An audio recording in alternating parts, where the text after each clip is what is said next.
Ternyata bener, cuek itu lebih nyenengin daripada peduli tapi tak dihargai. Wah, wah, wah. Justru ketika pacar yang cuek itu, kemungkinan selingkuhnya itu tipis katanya.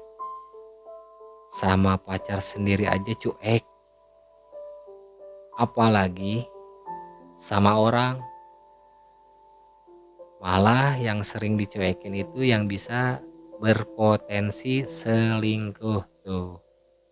Ini bukan penilaian aku dan ini bukan kata-kata dari aku. Katanya justru tipikal orang yang cuek itu kemungkinan selingkuh itu tipis. Ya, jadi anggapannya dia bisa selingkuh nih. Sama pacar sendiri aja cuek, apalagi sama orang. Malah yang sering dicuekin itu yang bisa malah berpotensi selingkuh. Jadi bisa jadi cowok lu yang selingkuh atau cewek lu yang selingkuh. Ayo, bagaimana? Banyak tanggapan yang baiknya tentang cuek, banyak tanggapan yang buruknya tentang cuek. Balik lagi tergantung penilaian kalian masing-masing. Jika masih bertanya-tanya kenapa kamu cuek, ya kamu tanyain lah. Tanyain aja. Ini aja aku nanyain. Kenapa dia cuek? Kan ada beberapa orang yang ngasih jawaban ya karena aku ingin diperhatiin terus. Aku yang pengen diduluin, diperhatiin gitu. Aku yang pengen duluan dikabarin, ada yang seperti itu ada. Jadi dia terkadang bingung juga gitu kalau ngasih perhatian duluan gitu. Wah gimana ya? Pas dia mau ngechat, pas dia mau telepon misal, nggak jadi ya. Kan ada suka yang kayak gitu. Misalkan kamu yang lagi sibuk pengen nanyain kabarnya nih, udah ada kata-kata ini di pikiran kamu, aku mau ngechat mau bilang kayak nggak jadi ya, biar dia aja nanti duluan yang ngasih kabar. Kan suka ada yang kayak gitu, jadi malah jatuhnya itu saling nungguin kabar gitu. Si dianya nungguin kabar kamu,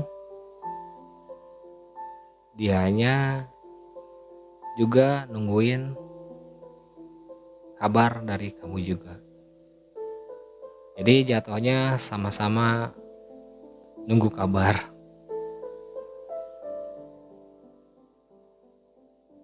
Aduh, cuek itu bisa jadi bosan guys, bosan gitu. Jadi dia ada yang cueknya itu dia pengen mutusin diem-diem gitu, diem-diemnya ini dia nggak mau nyakitin gitu, akhirnya dicuekin hubungannya gitu, hubungan dianya dicuekin gitu, ngomong putus nggak mau gitu ya kan, ketemu juga jadi nggak mau gitu, tapi dia mungkin melakukan cara ini karena mungkin ya gue harus diem-diem sih mutusin dia ya, karena dengan cara salah satunya ya udah deh gue cuekin aja ya, daripada gue ngomong mutusin dia nanti takutnya dia sakit hati nangis misalnya ya. Ada juga seperti itu, kayaknya ada deh ya, tapi nggak tahu juga sih. Jadi ada yang hubungan ini misalkan udah mulai nggak ada lost koneksi, udah di ujung mau berantakan lah misalnya, jadi akhirnya di salah satu pasangan ini salah satunya mundur dengan cara lebih sering cuek, lebih sering mengabaikan misalnya. Karena kalau dia ngomong gue mau putus ya karena bla bla bla bla. Ya kan kalau yang namanya kita ketika mengucapkan salam perpisahan, say goodbye, putus, pasti ada rasa sedikit ninggalin bekas sakit. Entah sakitnya itu karena apa, pasti ada lah. Sedikit pasti ada. Jadi dia ngelakuin cara putusnya itu diam-diam, gak ngomong, gak ngucapin putus, jadi cuek gitu aja. Jadi pisahnya itu diem-diem gitu, diem aja gitu, diem aja. Dia si cowok ini atau si cewek ini nggak ngomong apa, karena kalau dia ngomong kita udahan ya, kita putus ya, karena sebagai sang penerimanya dia pasti merasa lah, pertama kaget, kedua sedih, tiga kecewa. Pasti yang didapat si penerima itu pasti anjir. Keempat galau, kelima bisa jadi depresi, keenam bertanya-tanya, ketujuh yang ditakutkan jadi benci. Nah itu di dalam hubungan itu takutnya sih jadi benci aja kalau setelah udah putus, pisah gitu. Ya gue juga nggak mau sih sebenarnya kalau ada hubungan yang di endingnya kalau udah putus, udahan gitu, ninggalin rasa benci atau sakit itu ya gak enak. Gak enak. Dicuekin pasti sakit, dikecewakan pasti sedih, namun ditinggal pergi tanpa alasan sungguh lebih dari itu katanya tuh. Bener gak sih? Dicuekin pasti sakit, dikecewakan pasti sedih, namun ditinggalkan pergi tanpa alasan sungguh lebih dari itu.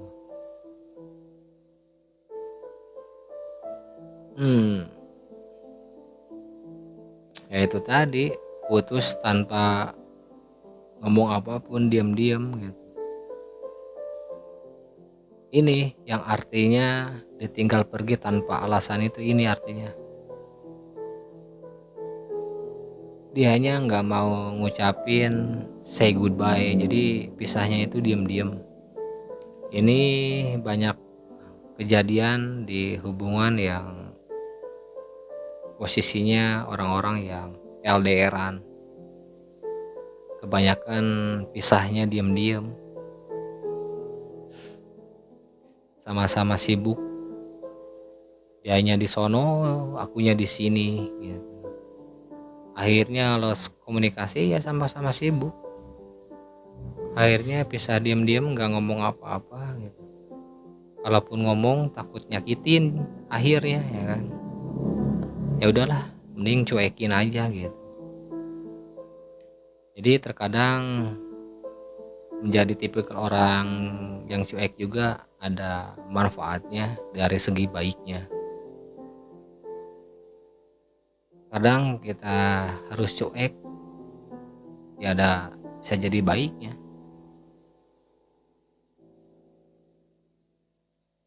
Cuek misalkan kalau dari segi kehidupan, cuek dari orang-orang yang sering berbuat ngejelekin misalnya. Nah itu sih gak apa-apa, kita pantas cuek kepada orang-orang yang ngejelekin.